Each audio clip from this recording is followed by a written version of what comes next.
RJ studio के YouTube channel, Spotify और Amazon music के श्रोताओं का Mohabbatein stories behind the artist में स्वागत है। हम आप सबका अपने प्रोग्राम में वेलकम करते हैं, खैर मकदम करते हैं।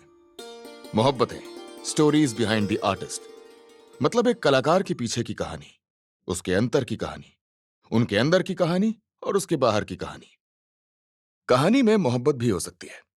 मोहब्बत इंसान से, मोहब्बत शायरी से, चित्रकारी से, मूर्तिकारी से, गुलकारी से, कलाकार की कलाकारी से।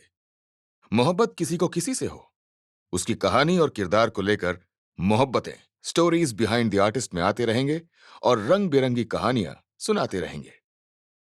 आज की कहानी उस चरित्र की है जिसमें बंगाल की मिठास है, बंगालियों की बुबास है, साहित्य का आभास है, संगीत की सुभाष है, जिसका नाम देवदास है। बंगाली लेखक शरत चंद्र चट्टोपाध्याय के उपन्यास का मुख्य पात्र देवदास है, जो मूलतः बंगाल भाषा में लिखा गया है और दुनिया की अनेकों भाषाओं में अनुवादित भी किया गया है।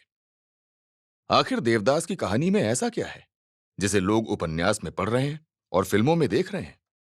देवदास का परिचय और उसकी कहानी हम भी बता सकते हैं, लेकिन न्याय संगत नहीं होगा। इसलिए देवदास की कहानी देवदास की जुबानी सुनिए। Mohabbatein stories behind the artist में। ताल सोनापुर, बंगाल का एक छोटा सा खूबसूरत गांव। उसमें नारायण दास मुखर्जी की हवेली जमींदारी रुआब से सर उठाए खड़ी है। इस हवेली में धन भी है, धर्म भी है, प्रथा कुप्रथा और परंपराएं सबको थोड़ी थोड़ी जगह मिली हुई है। नारायण दास मुखर्जी जमींदार हैं, लेकिन आदेश हरिमती का चलता है, जो उनकी धर्मपत्नी और देवदास की मां है। अभी देवदास की उम्र लड़कपन की है। इस उम्र में पढ़ाई के साथ शरारत भी की जाती है, लेकिन मोहब्बत नहीं। देवदास पढ़ाई करने जाने लगा, इसलिए नहीं कि उसका मन पढ़ाई में लग रहा था, बल्कि इसलिए कि उसकी एक सहपाठी पार्वती से दोस्ती हो गई थी। दोस्ती इस हद तक बढ़ गई कि देवदास उसे पार्वती से पारो कहने लगा। देवदास मुझे पार्वती से पारो कहने लगा था। अगर मेरा नाम किसी और ने बिगाड़ा होता तो मैं उससे झगड़ा कर लेती, लेकिन देवदास तो मुझे अच्छा लगने लगा था। हम दोनों स्कूल में पढ़ाई कम, बातें ज्यादा करते, एक दूसरे से टिफिन और किताबें बदलते। जिस उम्र में अभी हम दोनों हैं, उस उम्र में किताबें ही बदली जा सकती हैं। दिल बदलने की उम्र तो अभी है नहीं, इसलिए किताबें बदलकर ही अपनी दोस्ती का श्री गणेश कर दिया। देवदास ने पारो के बारे में सिर्फ इतना ही बताया कि उसका नाम पार्वती है, जिसे उसने अब पारो बना दिया है। देवदास और पारो, इस नाम को अच्छे से याद कर लीजिए, दिल के पन्ने पर सुनहरे अक्षरों से लिख लीजिए, क्योंकि आगे चलकर यह कहानी देवदास और पारो को ही तलाश करेगी। देवदास को तो आप जान ही चुके हैं, अब पारो को भी जान लीजिए। देवदास की बड़ी सी हवेली के पास ही उसका छोटा सा घर है। पिताजी नीलकंठ चक्रवर्ती जमींदार नहीं, एक साधारण व्यक्ति हैं। देवदास की हवेली में पारो का बचपन से ही आना जाना है, इसलिए वहां सब कुछ जाना पहचाना है। पारो की मां देवी दुर्गा की परम भक्त हैं, धर्म और शास्त्र की ज्ञानी हैं, पर थोड़ा अभिमानी हैं। ये लोग शुद्ध बंगाली हैं, इसलिए घर के मंदिर में स्थापित मां काली हैं। उनकी सांसों में बंगाल रचा बसा है। यही पारो का परिचय है। मुझे पारो के परिचय से नहीं, पारो से मोहब्बत है। हमारी दोस्ती का रंग गहरा होने लगा। पहले हम स्कूल तक के साथी थे, अब स्कूल से घर तक का रास्ता पारो ने देख लिया है। वो मेरे घर आने जाने लगी, हम भी उसके साथ हवेली में खेलने लगे। अभी तक के खेल में बचपना शामिल है, इसीलिए पारो के घर वाले निश्चिंत हैं, लेकिन घर वाले मेरे भविष्य की चिंता करने लगे। मुझे पढ़ाई के लिए गांव से बाहर भेजने की योजना बनाने लगे। मैं खुश था कि मुझे गांव से बाहर शहर देखने मिलेगा, लेकिन पारो नाराज हो गई। हाँ देवदास, मैं तुमसे बहुत नाराज हूं। तुम मुझे छोड़कर शहर जाने की योजना बना रहे हो। वहां जाकर तुम मुझे भूल जाओगे और मैं यहाँ किसके साथ खेलूंगी? फिर मेरा हवेली में आना बंद हो जाएगा। नहीं पारो, ये हवेली तुम्हारा भी घर है। मेरे माता पिता तुम्हें स्नेह करते हैं और मैं शहर जाकर किसी को नहीं भूलूंगा, तुम्हें तो बिल्कुल भी नहीं। परदेश जाने वाले ऐसे ही विश्वास दिलाकर जाते हैं, परंतु उनके विश्वास में विष का वास होता है, जो कड़वा और प्राण घातक होता है। चिंता ना करो पारो, मैं तुम्हें विश्वास का विष नहीं, सांत्वना की संजीवनी देकर जाऊंगा, जो तुम्हें मेरी दोस्ती का आभास कराती रहेगी। देवदास, तुम मुझे ऐसे समझा रहे हो जैसे तुम्हें कल ही शहर जाना है। मेरे शहर जाने का पल कल भी हो सकता है, लेकिन ये कल कब आएगा इसका पता किसी को नहीं है, इसीलिए तुम दिल छोटा ना करो। देवदास की बातों से पारो फिर बहल गई और हवेली से अपने घर की तरफ निकल गई। घर में उसके माँ बाबूजी उसे बहुत प्यार करते हैं। आज अचानक इस बात पर डांटने लगी कि उसका देवदास की हवेली में आना जाना अधिक हो रहा है। वो अपने छोटे से घर को घर नहीं समझ रही। हवेली के प्रति पारो का मोह बढ़ता जा रहा है। पिताजी समझाने लगे कि हम देवदास के पड़ोसी अवश्य हैं, लेकिन धन दौलत में उनसे हमारी समानता नहीं है। बड़े लोग कब छोटे बन जाते हैं इसका पता नहीं चलता, इसलिए सम्मानजनक दूरी बनाए रखना आवश्यक है। ये पिताजी की दूरदर्शिता थी, जो पारो को बहुत देर से समझ में आई। पारो, ये हवेली मेरी नहीं तुम्हारी भी है। इस घर का सब कुछ तुम्हारा है, हम भी तुम्हारे हैं। फिर बाबूजी ने ऐसी बात क्यों कही? वो हमें पराया कब से समझने लगे? मैं जमींदार का बेटा हूं तो इसमें मेरा क्या कसूर है? मेरे घर वालों ने तुम्हारी गरीबी पर कभी ऐतराज नहीं किया, फिर तुम्हें हमारी अमीरी से तकलीफ क्यों है? ये सवाल मैं तुमसे नहीं तुम्हारे बाबूजी से कर रहा हूं। शायद वो हमारी दोस्ती से जलते होंगे। नहीं देवदास, मेरे बाबूजी ऐसे नहीं हैं। मेरी माँ तो तुम्हें बहुत चाहती हैं। तुम्हारी पसंद का खाना बनाती हैं, तुम्हारे परिधान सिलती हैं, हम दोनों को स्कूल छोड़ने जाती हैं। मेरे घर में ऐसा कोई नहीं जिसका तुमसे बैर हो। भ्रम मत पालो, स्वयं को संभालो। तुम ही हवेली के वारिस और मेरी दोस्ती की उम्मीद हो। मुझे तुम्हारे साथ बहुत समय तक, बल्कि जीवन भर साथ रहना है। हमारी मित्रता इस दुनिया के लिए उदाहरण बन जाएगी। पारो, इसे छोटा मुंह बड़ी बात कहते हैं। तुम कितनी बड़ी बड़ी बातें करने लगी हो। अभी हमारी आयु बहुत छोटी है, हम अपने विषय में अधिक नहीं सोच सकते। हमारे अच्छे बुरे का ख्याल माता पिता ही रखते हैं, इसलिए वो हमें बाहर भेजने की योजना बना रहे हैं। ऐसा कहकर तुम मुझे डरा रहे हो देवदास। मुझे पता है तुम कहीं नहीं जाओगे। इस गांव के बाहर तुम्हें अच्छा नहीं लगेगा। मेरे बगैर तुम कहीं नहीं रह पाओगे।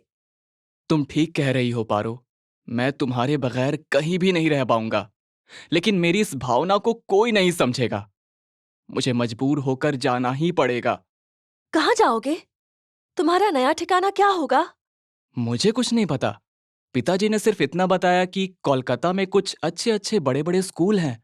वहां के मास्टर अंग्रेजों के जैसी अंग्रेजी बोलते हैं। अमीर घरों के बच्चे वहां पढ़ने आते हैं। इसका मतलब मैं वहां नहीं पढ़ सकती, क्योंकि मैं तुम्हारे जैसी अमीर नहीं हूं। खैर, मुझे इतना पढ़ना भी नहीं है। माँ कहती हैं कि लड़कियों को घर गृहस्थी के काम सीखने चाहिए। मुझे कोई चाकरी तो करनी नहीं है जो मैं अंग्रेजी स्कूल में पढ़कर अंग्रेजी सीखूं। मैं तो सिर्फ तुम्हारे साथ रहने का बहाना ढूंढ रही थी।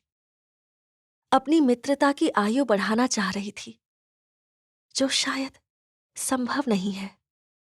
ऐसी निराशाजनक बातें करके मेरे साहस को दुर्बल मत करो।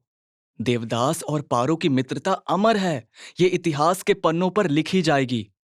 बंगाल का साहित्य देवदास और पारो की कहानी के बिना पूरा नहीं होगा। छोटा मुंह बड़ी बात कर रहे हो तुम। अभी तुम मेरा मजाक उड़ा रहे थे और अब स्वयं इतनी गंभीर बातें करने लगे।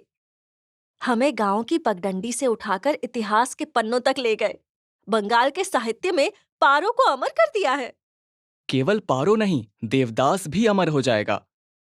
देवदास और पारो प्रेम का प्रतीक बनकर इस दुनिया में आए हैं, इसलिए हमें अपनी दोस्ती को जीवित रखना होगा। जब तक हम जीवित हैं, हमारी दोस्ती की सांसें चलती रहेंगी और हम भी चलते रहेंगे।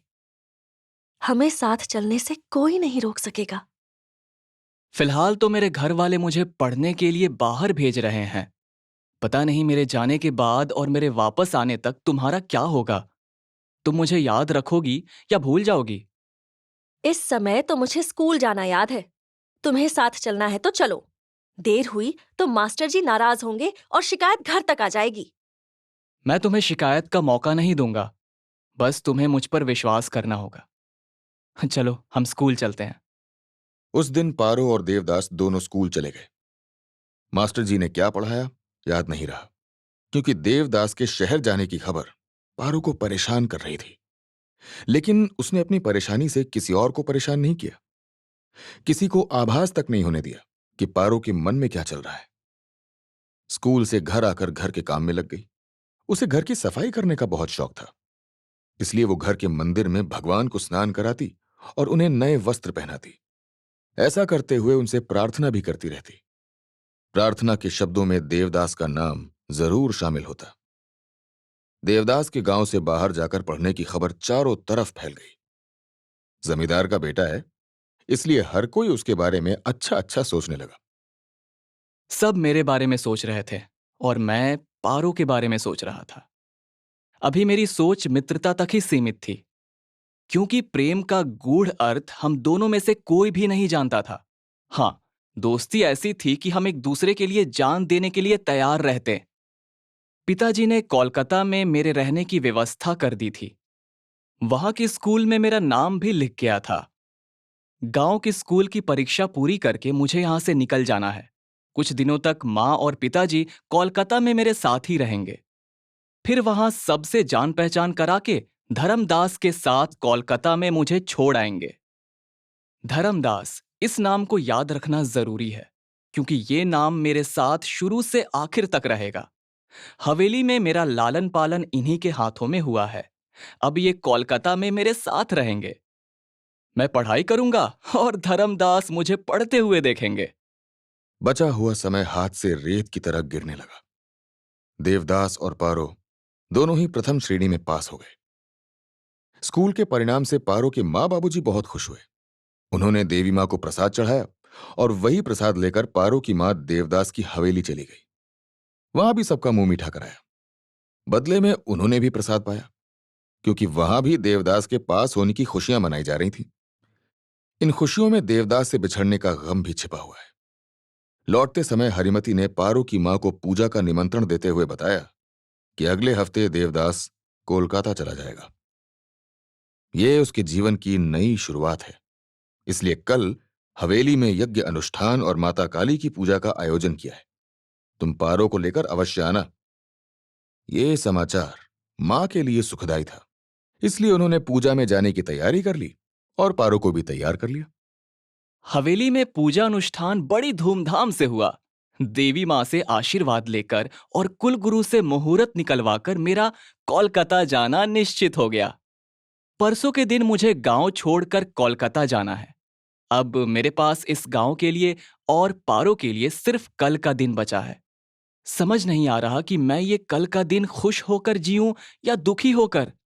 घर की पूजा ने सबको थका दिया था, इसलिए सब लोग जल्दी सो गए और मैं भी सो गया।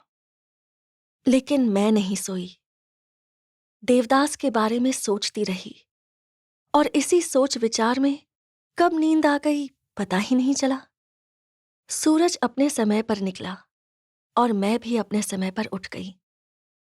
मां ने आज देवदास के लिए सुबह का नाश्ता बनाया था। उसे लेकर मां के साथ हवेली जाना था। मैंने भी घर में नाश्ता नहीं किया। सोचा देवदास के साथ ही कुछ खा लूंगी। बाबूजी नाश्ता करके जा चुके थे।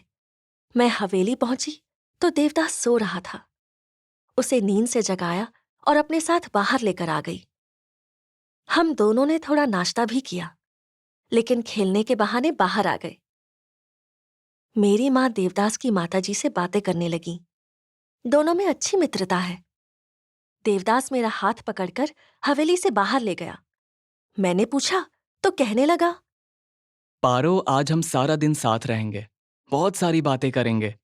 आज मैं कहीं और नहीं जाऊंगा। कल तुम्हें इतनी दूर जाना है तो आज कहाँ जाओगे? मैं भी तुम्हारे साथ रहने के लिए आई हूं। मुझे ज्यादा बात करना नहीं आता, इसलिए तुम्हारे सवालों के जवाब देती रहूंगी। मेरे मन में तुम्हें लेकर कोई सवाल या संशय नहीं है। मैं तो बस तुम्हें देखना चाहता हूं। कितनी देर देखोगे मुझे तुम? थक जाओगे, और मौन रहकर तो हमारा साथ भी खलने लगेगा। इसलिए तुम बोलते रहो, मैं जवाब देती रहूंगी। चांद को देखने से, फूल को निहारने से कोई नहीं थकता। जिनकी आंखों में मित्रता की पवित्रता हो, उनका देखना पूजा के समान होता है। इसका अर्थ तुम प्रेम की पूजा कर रहे हो। प्रेम का तो पता नहीं, हाँ पूजा अवश्य कर रहा हूं। इसमें तुम्हें कोई आपत्ति है क्या? अगर ऐसा है तो मैं अपनी आंखें बंद कर लूंगा। देवदास ने पारो को लाजवाब कर दिया। वो उसके साथ बहुत देर तक गांव की पगडंडी पर चलती रही, स्कूल के मैदान में घूमती रही, वापस हवेली आ गई, जहां देवदास उसे झूला झुलाता रहा और कल के सुनहरे सपने दिखाता रहा। सूरज ढल गया, मंदिर में दिया जल गया। पारो अपनी मां के साथ वापस आ गई। देवदास ने उसे बता दिया था कि वो कल सुबह भोर में चला जाएगा, शायद अब उससे मिलना ना हो। ये सोचकर दोनों मिले और जुदा भी हो गए। घर वालों के साथ पारो भी जल्दी सो गई, ये सोचकर कि कल जल्दी उठना होगा। लेकिन ऐसा ना हुआ। उसकी आंख खुलने और किस्मत के जागने में थोड़ी सी देर हो गई, क्योंकि देवदास आज भोर में ही अपने माता पिता और सेवक धर्मदास के साथ कोलकाता के लिए रवाना हो गया। वो भागकर हवेली की तरफ गई और वहां जाकर देखा, चारों तरफ सन्नाटा था। देवदास के जाने का दुख सबको था, इसलिए सब खामोश थे। फिर पारो हवेली से बाहर निकली, गांव की पगडंडी पर दौड़ने लगी, उस रास्ते पर भागने लगी जो रास्ता शहर की तरफ जाता है। सोचा कहीं तो देवदास से मुलाकात हो जाएगी, लेकिन ऐसा नहीं हुआ। पारो भूल गई कि वो पैदल दौड़ रही है और देवदास अपनी शाही सवारी बग्घी से गया है।